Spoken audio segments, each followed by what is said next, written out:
दीपक देता है रोशनी फैलाने की प्रेरणा, फलदायी वृक्ष देता है देने की प्रेरणा, मधुबन देता है महकते रहने की प्रेरणा, महान व्यक्ति देते हैं जीवन जीने की प्रेरणा। आओ प्रेरणा से दें हम सभी को प्रेरणा।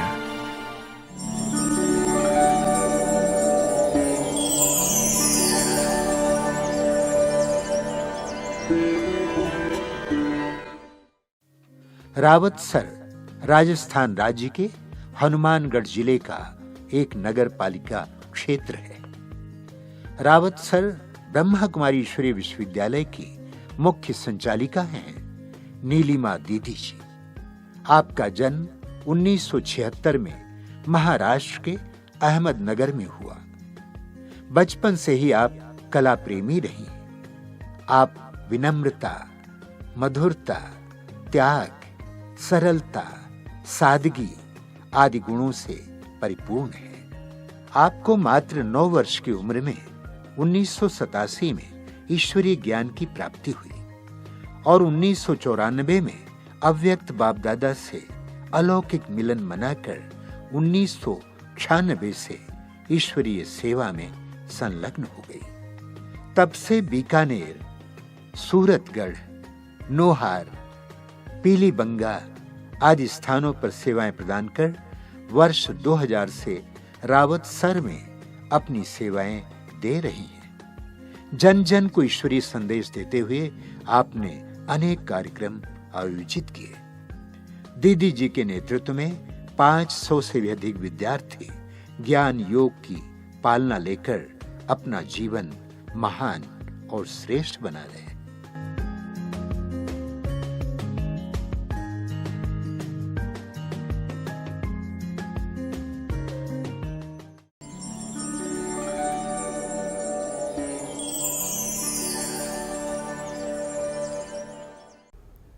बचपन से ही मैं शिव की भक्त थी। शिव बाबा के ऊपर जल चढ़ाना, आरती करना, व्रत करना मेरा ये नियम ही था। शिव के प्रति मेरी बहुत श्रद्धा भावना थी। इसी के चलते जब मेरी आयु 12 वर्ष की थी, मैं 7वीं कक्षा में पढ़ती थी। उसी वक्त हमारे गांव में ब्रह्मा कुमारी की एक छोटी सी गीता पाठशाला बनाई गई और उस वक्त वहाँ कोर्स का कार्यक्रम चल रहा था। हमारे पिताजी रोज़ वहाँ जाया करते थे। तो एक दिन मैंने पिताजी से कहा कि आप कहाँ जा रहे हैं? तो उन्होंने बताया कि यहाँ पे ब्रह्मा कुमारी की पाठशाला खुली है और बहुत सुंदर सुंदर ज्ञान की बातें समझाई जाती हैं। तो हमने पिताजी से बोला कि हमें भी ले जाइए। तो हम भी पिताजी के साथ गीता पाठशाला चले गए। सद्गुरुवार का दिवस था। जैसे हमने उस कमरे में प्रवेश किया तो चारों तरफ सफ़ेदी की हुई थी रूम को, और जैसे ही सामने देखा तो ज्योति बिंदु बहुत सुंदर अपने सफ़ेद दीवार पर अपनी लाल किरणें फैला रहा था। और जैसे ही मेरी दृष्टि ज्योति बिंदु की तरफ गई तो बस मेरी नज़रें वहीं पे टिक गई और जैसे कि आत्मा को एक आनंद की गहरी अनुभूति होने लगी। और वह दिन सद्गुरुवार का था, भोग का दिवस था। और वहाँ पे तीसरा लेसन कोर्स का शिव और शंकर का अंतर बताया जा रहा था। और जैसे मैं ज्ञान की बातें समझती गई कि शिव और शंकर दोनों भिन्न भिन्न हैं, तो मुझे तुरंत इस बात पर निश्चय हो गया। हमारा प्रतिदिन जाना शुरू हो गया। इस प्रकार चलते चलते हमने ग्रेजुएशन की पढ़ाई पूरी की और बाबा की प्रतिदिन मुरलियाँ सुनना, सेवा में भाग लेना, और परिवार में कोई भी ज्ञान में नहीं चलता था। इस कारण नियम मर्यादाओं पर चलने में हमें काफ़ी कठिनाइयाँ आई, क्योंकि अकेले ही ज्ञान में चलते थे। कई बार परिवार वाले हमें कार्यक्रम के लिए जाने भी नहीं देते थे, तो हम बाबा को याद करके उनसे छुट्टी लेके बाबा हमें बहुत मदद करते थे। और जैसे ब्रह्मा कुमारी बहनों को हमने पहली बार देखा, तो उनको देखते ही अंदर से जागृति आ गई कि अगर जीवन हो तो ऐसा हो। तो उसी वक्त हमें बहनों को देख के बहुत प्रेरणा मिली। सेंटर हमारे से 2 घंटे की दूरी पर था, इस कारण हम केवल शिवरात्रि या राखी पर ही सेंटर पे जाया करते थे।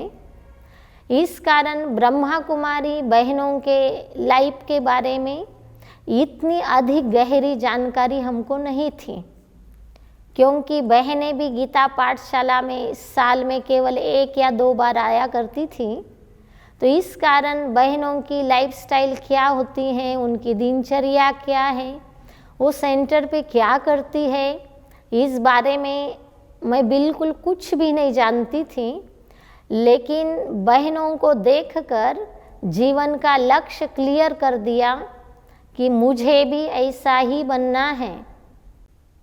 तो हम जब पहली बार बाबा मिलन में आए हैं मधुबन में, फर्स्ट बार 94 में, तो मुझे बहुत दिव्य अनुभूति हुई। जैसे दादी गुलजार जी के तन में ओम शांति भवन में मैं पहली बार बाबा से मिलन मनाया, तो बाबा की दृष्टि से मुझे एक आंतरिक गहरे प्यार की अनुभूति हुई, जिसको हम कहते हैं अति इंद्रिय सुख। और वो अनुभव इतना गहरा था, और बाबा के सामने मेरी अश्रुधारा बह रही थी, और एकदम एकाग्रचित होके मैं बाबा से मिलन मना रही थी। तो वो एक अमिट छाप थी प्रथम बाबा मिलन की। और उसी दिन मैंने अपने जीवन का निर्णय ले लिया था कि बस मेरा जीवन तो केवल बाबा के लिए ही है। और यही दृश्य एक अमिट छाप कर गया अंदर, और मैं अपने ब्रह्मा कुमारी बनने के निश्चय में दृढ़ हो गई। और फिर जब हम 1996 में ट्रेनिंग में आ गए, तो जैसे कि बचपन में गीता पाठशाला में मुरली इतनी हमें क्लियर समझ में भी नहीं आती थी, लेकिन बाबा का प्यार, बाबा के प्यार ने हमें अपना बनाया। और जब हम ट्रेनिंग में आए, 1 महीने की ट्रेनिंग की, तो उसमें हमें योग की गहराई क्या होती है, ज्ञान की गहराई क्या होती है, हर बात स्पष्ट हो गई। और दादी जी ने जब पूछा कि जो कन्याएं बेहद में जाएगी वो हाथ खड़ा करना, तो हमें अंदर से उमंग था कि दादी जी जो कहे हम करेंगे। तो हम दादी जब जब पूछते थे तो बेहद में जाने के लिए हाथ खड़ा कर देते थे, जबकि हमें ये नहीं पता था कि बेहद क्या होता है। बेहद माना कहीं भी दादी भेजे तो भी जाने के लिए हम तैयार हों। इतना स्पष्ट बेहद के शब्द का भी हमें अर्थ नहीं पता था। तो हमारी जो दादियाँ उस वक्त दादी प्रकाश मणि जी, गुलजार दादी, चंद्रमणि दादी, मनोहर दादी, और सभी दादियों का हमने बहुत नज़दीकी से प्यार का अनुभव किया, नज़दीक से क्लासेस सुनी। तो दादियों के दृष्टि की कमाल थी, जो हमने इस जीवन में कभी पीछे मुड़ के नहीं देखा, क्योंकि दादियों की दृष्टि से हमें बहुत शक्ति का अनुभव हुआ। और दादियों को देखकर भी हमें बहुत प्रेरणा मिली, जो हमने ये ब्रह्मा कुमारी जीवन अपनाया। और जैसे कि राजस्थान में आए तो शुरुआती दिनों में हमें काफ़ी यहाँ सेवाओं में कठिनाइयाँ आई। बाबा ने आते ही हमें सेंटर संभालने के लिए दिया, जबकि हमको सेंटर के लाइफ का कोई भी अनुभव नहीं था, क्योंकि हम सीधा ट्रेनिंग करके बाबा के सेवा केंद्र पर आए और हमने जो कुछ भी जीवन में सीखा वो बाबा के सेंटर पर आकर हमारी बड़ी दीदियों के द्वारा सीखा। हमारी आदरणीय शांता दीदी जी, आदरणीय कमल दीदी जी, इनकी पालना में हमें इतनी शक्ति मिली जो हम सेवाओं में निरंतर आगे ही आगे बढ़ते गए। तो जब हम यहाँ राजस्थान में सेवाओं पर शुरुआती दिनों में जाते थे, जैसे कि मुझे याद है गाँवों की बात कि यहाँ राजस्थान में माताएं घूंघट लेके बैठती हैं, तो हम जब सत्संग कराते थे तो माताएं अपने पूरे मुंह को ढके हुए होती थी, तो हमें बहुत कठिन लगता था उनको ज्ञान सुनाना कि पता नहीं ये सुन रही है या नहीं है, हमारी बातें समझ पा रही है नहीं है, क्योंकि हमारे लिए ये बहुत नई चीज़ थी। लेकिन अंदर सदैव ये रहता था कि प्यारे बाबा ने हमें यहाँ भेजा है तो निश्चित बाबा हमारे से सेवा करवाएगा। और हम कई भी गांव में जाते थे इसी ऊंची भाव से कि ज़रूर यहाँ कोई न कोई बाबा के बच्चे हैं, बाबा ने हमें ज़रूर इसीलिए भेजा है उनको ढूंढने के लिए। तो शुरुआती दिनों में जब हम यहाँ सेंटर पे रहे रावतसर में भी, तो हमारे पास सेंटर पर इतना कोई नहीं आता था। जैसे सवेरे के क्लास में 2-3 भाई बहनें, कभी शाम को 2 भाई बहनें, तो हम कभी कभी सोचते थे कि बाबा पता नहीं हमें आपने क्यों भेजा यहाँ पे। लेकिन बाबा की मुरलियों के माध्यम से हमें हमारे हर प्रश्न का उत्तर मिल जाता था। बाबा हमें बहुत दुलार करते थे, बहुत शक्ति भरते थे। और उन दिनों विशेष हमें कोई सेवाएं भी करनी नहीं आती थी, तो हम अपने साधना के प्रोग्राम बना के योग के प्रोग्राम जास्ती से जास्ती चलाते थे। हमने उस वक्त बहुत तपस्या की और जब भाई बहनें नहीं आते थे तो सोचते थे कैसी सेवा करेंगे। लेकिन धीरे धीरे धीरे धीरे यहाँ भी इतनी सेवाएं बढ़ी, इतनी सेवाएं बढ़ी।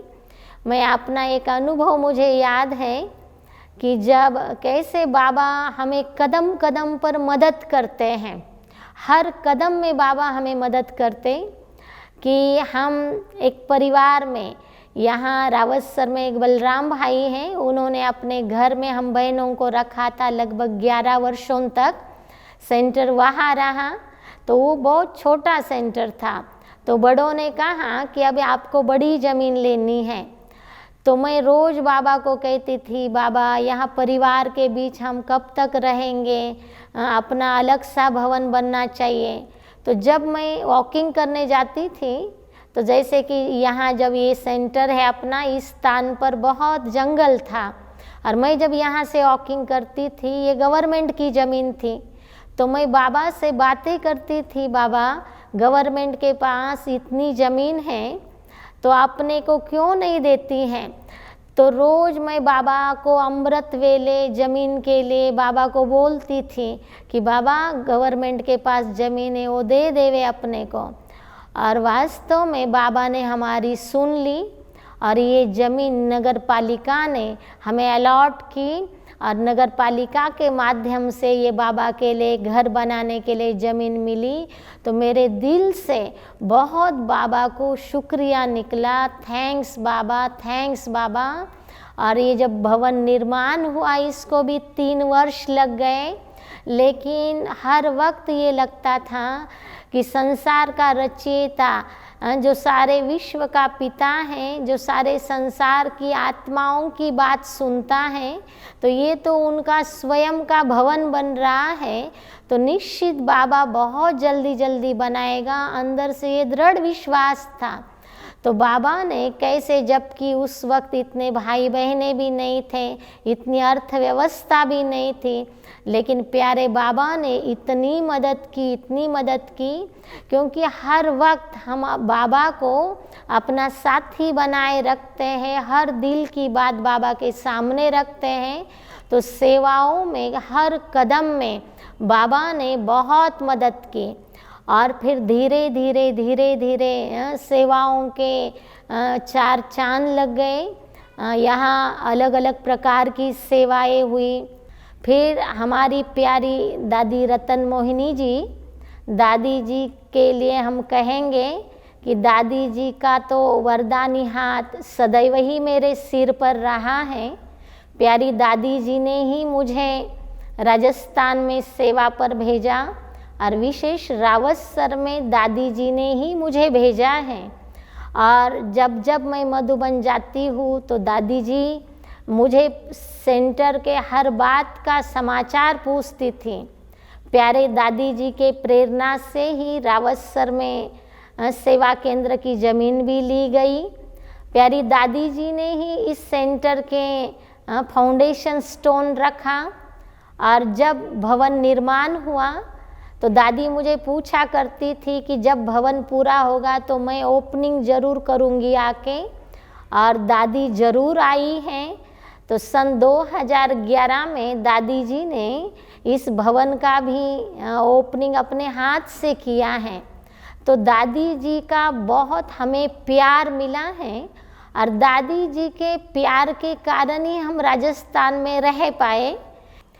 और मेरी विशेष इस ब्राह्मण जीवन की ये धारणा बनी रहती है कि सदैव मैं अपने मन वचन कर्म से सभी आत्माओं को सुख दूँ। मेरे किसी भी कर्म से किसी को दुख ना मिले।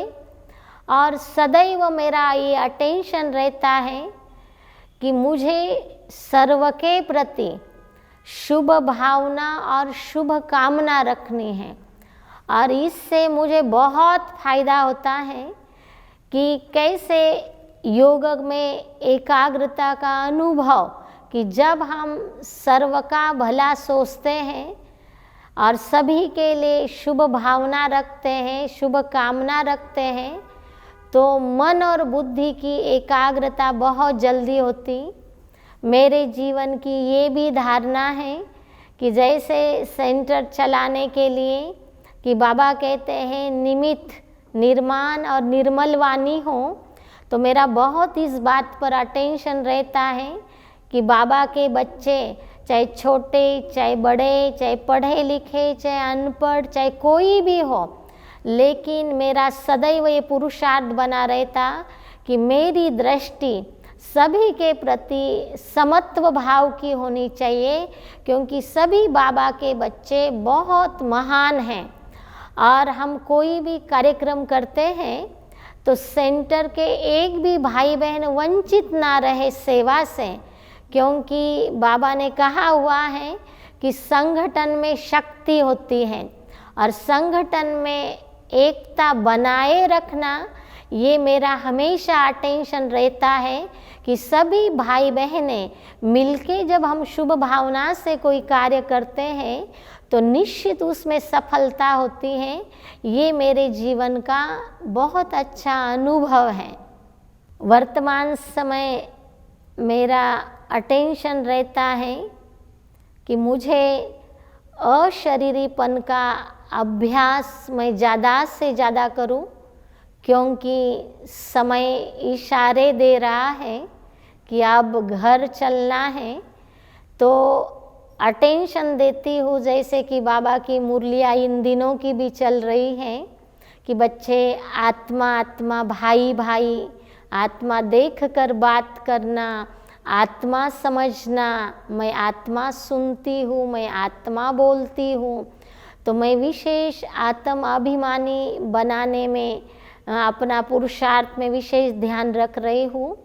और विशेष ये रहता है कि अमृत वेले मैं अच्छे अपने वरदानों से झोली भर लूँ, ताकि पूरे दिनचर्या में मैं अनेक आत्माओं को बाबा के शक्तियाँ, बाबा से वरदान दे सकूँ। तो विशेष अमृत वेला और आत्मिक स्थिति का अभ्यास ये मेरा वर्तमान पुरुषार्थ है। हम सभी भाई बहनों को भी ये कहेंगे कि वर्तमान समय परिवर्तन का समय बहुत निकट आ पहुंचा है। बाबा तो हमें कह रहे हैं, समय की पुकार है कि अब हमें तैयार होना है वापिस जाने के लिए। इसलिए अपनी दृष्टि स्वदर्शन चक्रधारी बनाएं, स्वयं को देखें, स्वदर्शन करें, दूसरों को देखना बंद कर दें और अपने आप को ही महान बनाने के लिए पुरुषार्थ करें।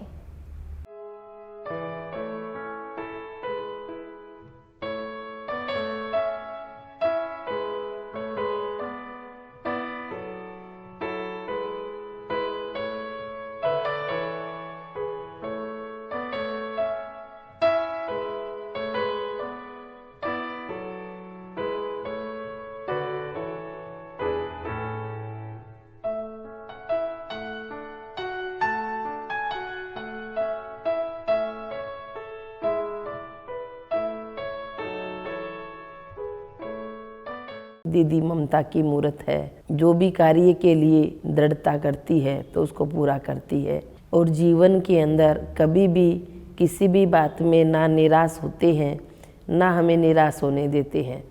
सदा ही एक ममतामयी दृष्टि से हमें पालते हैं। इतना सुंदर जीवन दीदी का देख करके हमें भी लगता है कि हम भी दीदी के जैसे ही सभी को पालना देते रहें।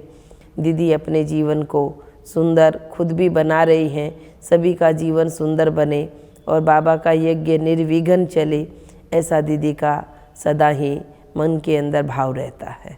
नीलिमा दीदी जी ने अपने जीवन में उत्तम धारणा से हम सबको प्रेरित किया है और हमें मार्गदर्शित बार बार करते रहते हैं। दीदी जी ने मेरे शिक्षा के क्षेत्र में जो कार्य मैंने किया है उसमें मैं जब से संपर्क में आया तब से मैंने बहुत कुछ सीखा है। उसमें विशेष तौर से जब मैं इस क्षेत्र में था, दीदी से जुड़ने से पहले तब मेरे को गुस्सा बहुत आता था। जब दीदी से जुड़ा और यहाँ का हमने दीदी के माध्यम से ज्ञान प्राप्त किया तो उनके ज्ञान से गुस्सा धीरे धीरे खत्म हो गया। आज मैं मेरे कार्य क्षेत्र के अंदर किसी पे गुस्सा नहीं करता हूँ और शानदार तरीके से मेरा कार्य सफल होता है।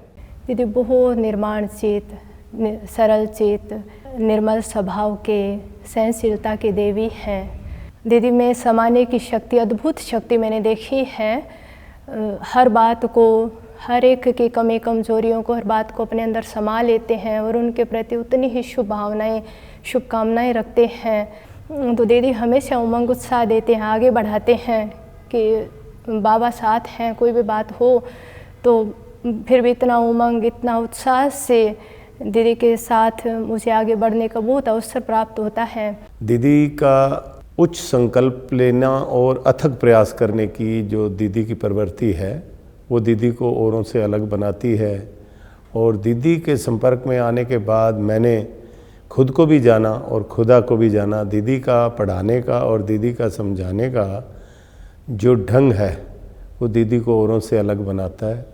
और दीदी के अंदर एक सबसे अच्छा गुण यह है कि वह सबको अपने साथ लेके चलते हैं। नीलिमा दीदी का व्यक्तित्व सदैव हमें प्रेरणा देता है। मैं भाग्यशाली हूँ जो मुझे नीलिमा दीदी से मिलने और उनसे सीखने का अवसर मिला है। ईश्वरीय ज्ञान पर चलने वाला सर्वोत्तम रूप है हमारी नीलिमा दीदी। नीलिमा दीदी ने हमें सिखाया है कि जीवन में हमें हर परिस्थिति को मजबूत मन से पार करना है। हमें दिल शिकस्त नहीं होना है, चाहे कैसी भी परिस्थिति आ जाए। हमें हर कार्य को सच्चे मन से करना है। दीदी के कुशल नेतृत्व व निस्वार्थ स्नेह से अभिभूत होकर सम्मत संपर्क में आने वाला हर कोई व्यक्ति सहज ही सहयोगी बन जाता है। भले ही वह ज्ञान ना उठाता हो, लेकिन ब्रह्मा कुमारी संस्थान के प्रति बहुत ही सम्मान की दृष्टि से देखता है। दीदी से सब कुछ सीखा। लोग कहते हैं कि जन्म देने वाली माँ गुरु होती है, लेकिन मैं कहता हूँ कि मेरे लिए नीलिमा दीदी जी ही गुरु है, माँ भी है। हमारी दीदी त्याग की मूर्त है, सरल स्वभाव है। एक ही कहते हैं दीदी कि भाई साहब सच बीटो नट, हमेशा सत्य का साईं शिव बाबा है हमारा। सत्य हमेशा जीतेगा, सत्य की नाव हिलेगी डुलेगी लेकिन कभी डूबेगी नहीं। ये हमने दीदी से सीखा है। दीदी हमेशा कहते हैं सच्चाई, सादगी और सरलता हमारे अंदर होनी चाहिए।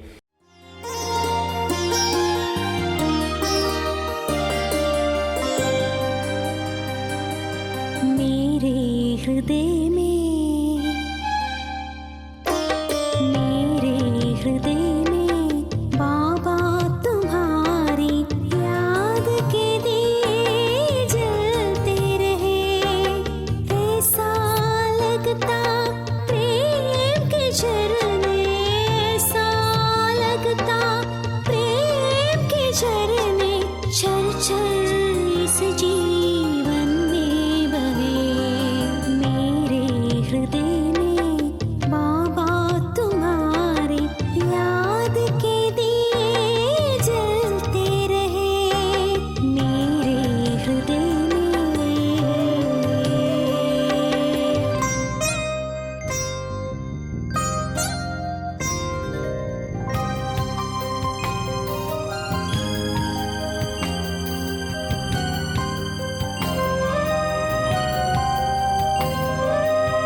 बुला